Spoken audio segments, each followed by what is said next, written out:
Well, happy Friday. Welcome to Spicer and Company. I'm Sean Spicer. And I'm Lauren Claffey in for Lindsay Keith. President Trump held a big rally in Pennsylvania last night where he pulled no punches, hitting big issues like law and order and the economy, and calling out his challenger Joe Biden for kowtowing to the radical left wing of his party. Yeah, that's and the battleground state of Pennsylvania is key to the president's reelection bid. And the president gave the crowd in Latrobe plenty of what they wanted to hear. He was fired up. One of the president's guests last night was Congressman Dan Mueser of Pennsylvania, who got a big shout out from the president last night. And he joins us now. Congressman, welcome to the show. Great to be with you, Sean. All right, I want to talk about the rally in a second, but I know you just recovered from COVID. How you doing? Doing good. Symptoms were mild. Got through it. 15 days, 16 days in now. As far as with the president yesterday, it was a full 15. Fully recovered. Feeling 110%. Thanks. Can I just ask you a question? As someone who's had COVID, right? Every time the president has one of these events, whether it's at the White House or a big rally, the media goes nuts and they're like, oh my God, there wasn't this much social media. This is how many people were wearing a mask or not. When you were at that event last night, as someone who's just had and recovered from COVID, what do you make of that? People were doing the right thing. Those that were there were reasonably socially distanced. Maybe not all the time, but everyone was doing their best to do the right thing. And of course, I believe in the social distancing, wearing the masks, being smart, staying safe. We got to keep this economy open. We got to keep our kids in school. So we all have responsibility just simply to do the right thing. Okay.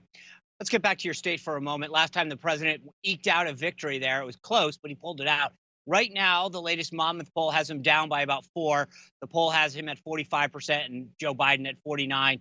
Where do things stand in Pennsylvania in your mind? And can the president close the gap and win it again?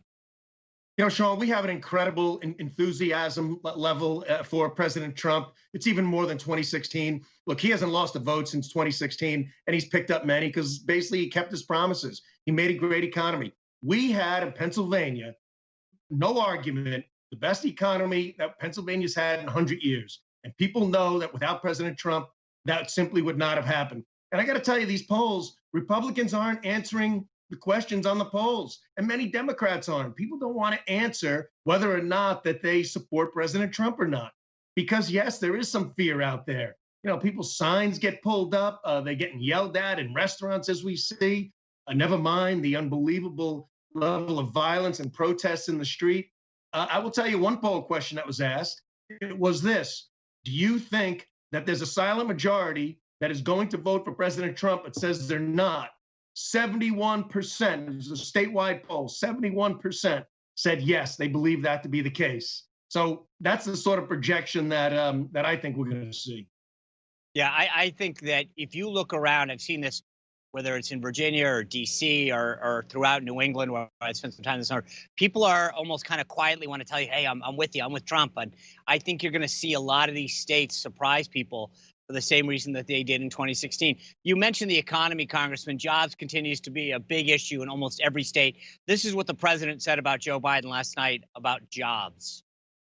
For the entire summer, Biden was silent as far-left rioters viciously attacked law enforcement in Democrat-run cities hall, burned down businesses, terrorized civilians, and just recently marched through the streets chanting "Death to America." This is what we have. Biden's plan is to appease the domestic terrorists, and my plan is to arrest them and prosecute them. Obviously, this issue of law and order is something the president spoke extensively about last night. How big of an issue is this for the folks in Pennsylvania that you represent?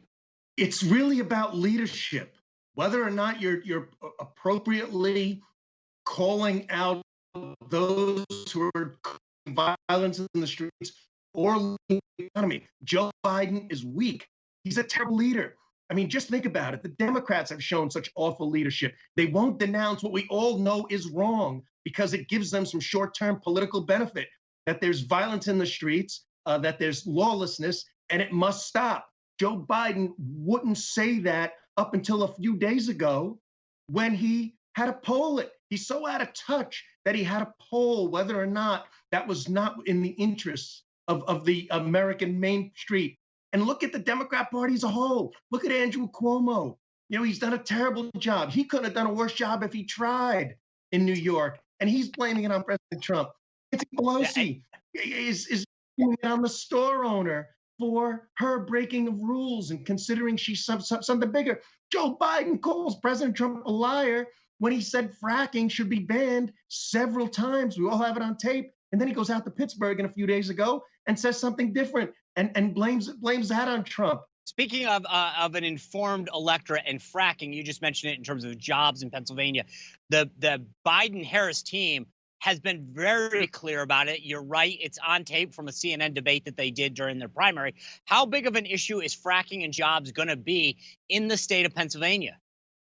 It's everything. If we can do things right, we're going to need a new governor to do this. Pennsylvania can be the next Texas, and for all the good reasons. Fracking includes indirectly over 600,000 jobs. Joe Biden has said several times that he wanted to transition out of it.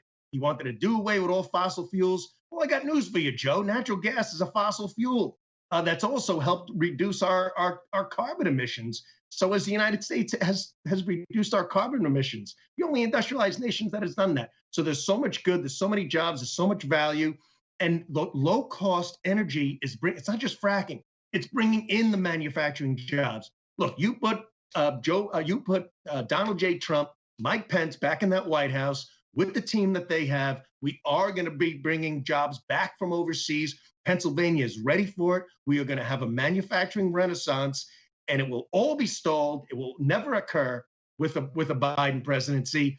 Who really thinks he's prepared to go up against China and lead a recovery of America? Yeah, I mean, the guy's been in Washington 47 years. You think he's suddenly going to get it now, 48? Congressman, real quick before we go, 67% of voters in Pennsylvania say that they're going to vote in person. How big of a deal is this, and how concerned are you about the mail-in vote? Well, we are concerned about it for very legitimate reasons. We understand and we're very fine with absentee ballots, solicited ballots, right? When someone says, hey, I need a ballot, and I'm going to then send it in. Unsolicited ballots, which are going to occur in several states, that's a mess. That's disorganization. And unfortunately, I think the Democrats feed off of that. Disorganization somehow benefits them. So we need to have a secure election. That's all we're looking for. One person, one vote. Show up or get your absentee and mail it in. But this idea of universal unsolicited ballots is absolutely problematic. It's on record. It's caused problems, and it certainly will. I think that we should just heed the advice of Attorney General Barr and make sure that we get a huge vote. Congressman, thank you for joining us. Congratulations on a great event with the president last night. All right, coming up, California has a boatload of problems, but now some Democrats there are pushing a bill that lowers penalties for adults who engage in sexual acts with minors, with teenagers. One, that's disgusting. And two, don't they have other things to deal with in California? We're going to talk to California State Senator Melissa Melendez about this issue. Plus later, Trump campaign advisor Jason Miller clears up the controversy about what the president said about soldiers who died in World War I. And liberals in San Francisco are siding with Nancy Pelosi against the salon owner. Can you believe it? All that in our company quiz later.